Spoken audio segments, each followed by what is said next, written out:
Chapter 12. A great sign appeared in heaven, a woman clothed with the sun, and the moon under her feet, and on her head a crown of 12 stars.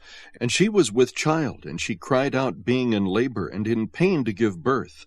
Then another sign appeared in heaven, and behold, a great red dragon, having 7 heads and 10 horns, and on his heads were 7 diadems.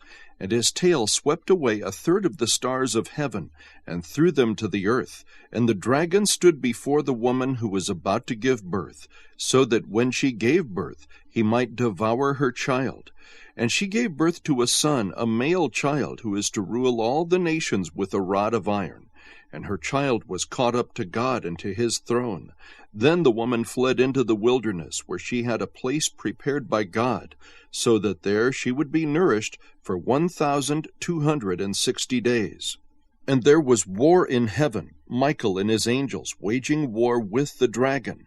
The dragon and his angels waged war, and they were not strong enough, and there was no longer a place found for them in heaven. And the great dragon was thrown down, the serpent of old, who is called the devil and Satan, who deceives the whole world. He was thrown down to the earth, and his angels were thrown down with him.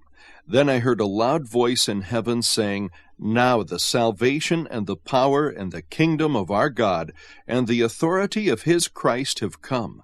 For the accuser of our brethren has been thrown down, he who accuses them before our God day and night. And they overcame him because of the blood of the Lamb, and because of the word of their testimony, and they did not love their life even when faced with death. For this reason rejoice, O heavens, and you who dwell in them.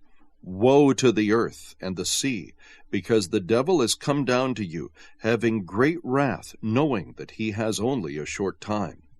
And when the dragon saw that he was thrown down to the earth, he persecuted the woman who gave birth to the male child. But the 2 wings of the great eagle were given to the woman, so she could fly into the wilderness to her place, where she was nourished for a time and times and half a time, from the presence of the serpent. And the serpent poured water like a river out of his mouth after the woman, so that he might cause her to be swept away with the flood.